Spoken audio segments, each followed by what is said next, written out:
Bulletin के आगाज में कराची से खबर आपको दें कि एयरपोर्ट के करीब ऑयल टैंकर में धमाका हुआ है। धमाके में 3 अफराद जान की बाजी हार गए। पुलिस एहलकार समेत 17 अफराद जख्मी हुए हैं। धमाके के बाद कई गाड़ियों को आग लग गई है। धमाके से 6 गाड़ियां मुतासिर हुई हैं। वज़ीर आला सिंध का वाक़े का नोटिस। वज़ीर आला सिंध का पुलिस चीफ से वाक़े की रिपोर्ट तलब करने की हिदायत। धमाके की नौयत के बारे में तफसीली आगाही दी जाए। जख्मियों को बेहतरीन तिब्बी इमदाद फराहम की जाए। वज़ीर आला सिंध की जानिब से यह हिदायत की गई है। फॉरेंसिक रिपोर्ट तक कोई हतमी बात नहीं कह सकते। तहकीकात करके हक़ाइक़ सबके सामने लाए जाएंगे। और धमाके में जिन गाड़ियों में आग लगी उसमें क्या था, इस हवाले से भी तफ्तीश कर रहे हैं। DIG ईस्ट की जानिब से ये कहा गया है। कराची में यह वाक़या पेश आया। एयरपोर्ट के करीब ऑयल टैंकर में धमाका हुआ है। धमाके में 3 अफराद जाँ बहक हुए हैं। पुलिस एहलकार समेत 17 अफराद जख्मी हुए। धमाके के बाद कई गाड़ियों को भी आग लग गई। धमाके से 6 गाड़ियां मुतासिर हुई हैं। वज़ीर आला सिंध का वाक़े का नोटिस। वज़ीर आला सिंध का पुलिस चीफ से वाक़े की रिपोर्ट तलब, जबकि धमाके की नौयत के बारे में तफसीली आगाही दी जाए। वज़ीर आला सिंध की जानिब से हिदायत की गई है। जख्मियों को बेहतरीन तिब्बी इमदाद भी फराहम की जाए। वाक़या ऑयल टैंकर में धमाके के बाइस पेश आया। DIG ईस्ट ने कहा कि धमाके में कुछ सिक्योरिटी एहलकार भी जख्मी हुए हैं, जबकि फॉरेंसिक रिपोर्ट तक कोई हतमी बात नहीं कह सकते। DIG ईस्ट की जानिब से कहा गया तहकीकात करके हक़ाइक़ सबके सामने लाए जाएंगे। वाक़या ऑयल टैंकर में धमाके के बाइस पेश आया। DIG ईस्ट की जानिब से कहा गया धमाके में कुछ सिक्योरिटी एहलकार भी जख्मी हुए। फॉरेंसिक रिपोर्ट तक कोई हतमी बात नहीं कह सकते। तहकीकात करके हक़ाइक़ सबके सामने लाए जाएंगे। मियावानी से खबर आपको दें कि मकड़वाल के करीब CTD और दहशतगर्दों में फायरिंग का तबादला हुआ है। फितना अल खवारिज के साथ दहशतगर्द हलाक, 8 फरार हुए हैं। CTD ने दहशतगर्दों की गिरफ्तारी के लिए इंटेलिजेंस बेस्ड कार्रवाई की है।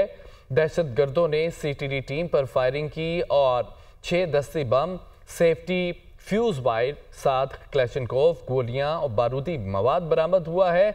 आपको बताएं कि मकड़वाल के करीब CTD दहशतगर्दों में फायरिंग का तबादला हुआ है। फितना अल खवारिज के 7 दहशतगर्द हलाक, 8 फरार हो गए। वज़ीर आला खैबर पख्तूनख्वा अली अमीन गंडापुर अचानक मंजर आम पर आ गए। वज़ीर आला अली अमीन गंडापुर की खैबर पख्तूनख्वा असम्बली आमद इज़हार ख्याल करते हुए कहा कि हुकूमत को किस बात का खौफ है, हमें जलसे की इजाज़त क्यों नहीं मिलती। हमें मवेशी मंडी में जलसा करने का कहा गया कि हम जानवर हैं। तहरीक इंसाफ को ख़त्म करने के लिए सब इकट्ठे हुए हैं। उन्हें किस चीज़ का खौफ है, क्यों घबराते हैं? मैंने कौन से ऐसे जुर्म किए हैं जिस पर FIR की गई? हम पर इल्ज़ाम लगाया जाता है कि हम अमन पसंद नहीं है। KP हाउस की तोड़ी गई एक एक चीज़ का हिसाब देना होगा। जिसने भी KP हाउस में तोड़फोड़ की माफ़ी मांगे। मैं पूरी रात KP हाउस में ही था। ये है तुम्हारी परफॉर्मेंस। गवर्नर राज का तजुर्बा करना है कर लो, धमकियों से नहीं डरता।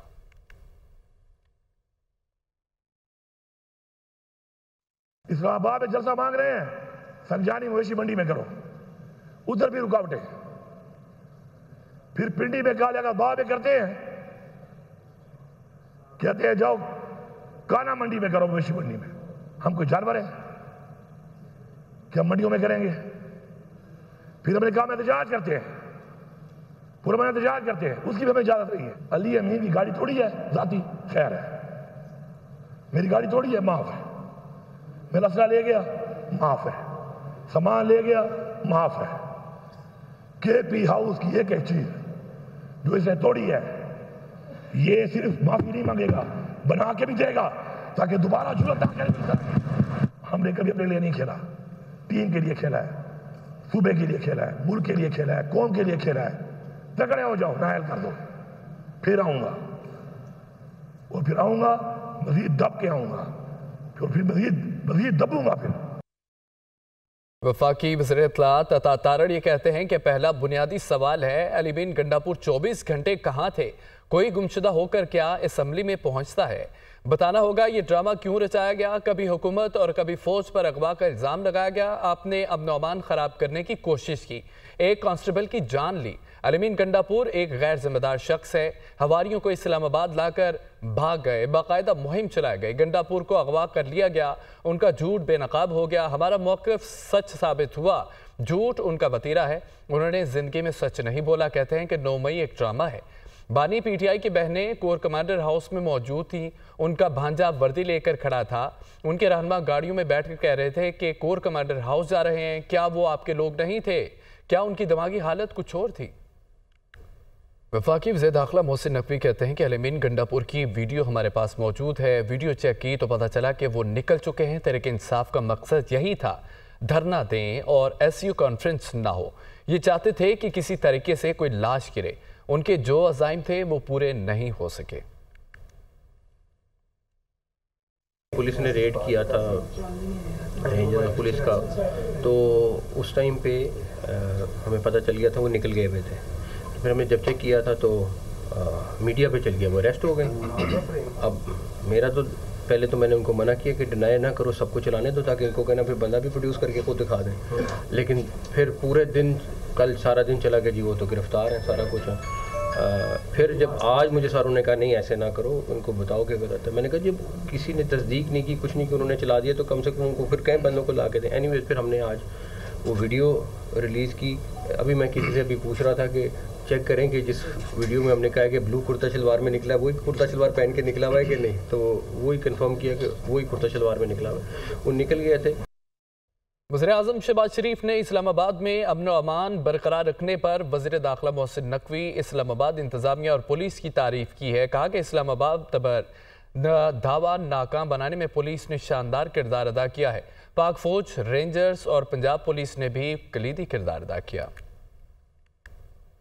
लाहौर में वज़ीर-ए-आज़म मोहम्मद शहबाज शरीफ से वफाकी वज़ीर दाखिला मोहसिन नकवी की मुलाकात। मोहसिन नकवी ने मुलाकात में वज़ीर-ए-आज़म को इस्लामाबाद की ताज़ा तरीन सूरत हाल पर ब्रीफिंग दी। मोहसिन नकवी ने कहा कि अहम शाहराहें ट्रैफिक के लिए खोल दी गई हैं, सूरत हाल तेजी से मामूल पर आ रही है। वज़ीर-ए-आज़म ने इस्लामाबाद की अमन व अमान की सूरत हाल को काबू में रखने के हवाले से वफाकी वज़ीर दाखिला, इस्लामाबाद इंतज़ामिया और पुलिस की सताइश की। वज़ीर-ए-आज़म शहबाज शरीफ ने कहा कि इस्लामाबाद पर धावे को नाकाम बनाने में इस्लामाबाद पुलिस की काविशें काबिल सताइश हैं। पाक फौज, पंजाब पुलिस और रेंजर्स के दस्तों ने भी कलीदी किरदार अदा किया। वज़ीर-ए-आज़म ने कहा कि कांस्टेबल हमीद शाह ने अवाम के जानो माल का तहफ़्फ़ुज़ करते हुए जामे शहादत नोश किया। कौम ये कुर्बानी हमेशा याद रखेगी। शहीद कांस्टेबल के अहले खाना के दुख में बराबर के शरीक हैं। हदायत की कि शहीद के अहले खाना का मुकम्मल तौर पर ख्याल रखा जाए। वज़ीर-ए-आज़म ने कहा मईशत की तरक्की और मुमलिकत खुदादाद की खुशहाली हमारी अवलीन तरजीह है। सियासी मुखालिफिन को पाकिस्तान की मईशत में बेहतरी हजम नहीं हो रही। दुनिया पाकिस्तान की माशी पॉलिसियों की मोतरफ है। सियासी मुखालिफ पाकिस्तान की तरक्की में रखना डालना चाहते हैं। आने वाले दिनों में पाकिस्तान में होने वाली बैनुल अक़वामी तकारीब मामूल के मुताबिक होंगी। वज़ीर-ए-आज़म ने श्रीलंका से कैदियों की वापसी के हवाले से वफाकी वज़ीर दाखिला और वफाकी वज़ीर निशकारी की कोशिशों की तारीफ की। मुस्लिम लीग नून के सीनियर रहनुमा राना सनाउल्लाह का कहना है कि अल-अमीन गंडापुर जब चुंगी नंबर 26 पर निकला था उसे उसी वक्त पकड़ लेना चाहिए था। Program tonight with Samar Abbas में गुफ्तगू के दौरान उन्होंने कहा कि अल-अमीन गंडापुर का डी चौक पहुंचने का नाकामी नहीं कहूँगा, उन्होंने खतरनाक ड्रामा शुरू किया था। ये दुनिया में पाकिस्तान के इमेज को ख़राब कर रहे थे। इसे उसी वक्त जो है वो पकड़ लेना चाहिए था। इसे उसी वक्त, भले अगर अरेस्ट करना मकसूद था तो अरेस्ट कर लेते, नहीं करना था तो इसे वो खुद ले आते केपी के हाउस में अपनी निगरानी में रखते। बड़ा खतरनाक ड्रामा जो है ये इन्होंने शुरू किया था, और अगर इस ड्रामे को ये और आगे चलाते और ये पूरी दुनिया में कहते कि जी यहाँ पे चीफ मिनिस्टर ही मिसिंग पर्सन हो गया है और इस एहतजाज को लेके चलते और ये छुपा रहता और कोई 5-7 दिन, तो ये सूरत हाल जो है ये पाकिस्तान, इन्होंने तो पूरी दुनिया में, आज आप देख लें सोशल मीडिया पे सारे लगे हुए थे। असद कैसद जैसे संजीदा लोग, साबिक स्पीकर हैं, वो कह रहे थे कि जी देखें जी वो उसे उठा लिया है, और फिर इशारा जिस तरफ कर रहे थे तो ये एक अदारे को बदनाम कर रहे थे, हुकूमत को बदनाम कर रहे थे, दुनिया में पाकिस्तान को बदनाम कर रहे थे।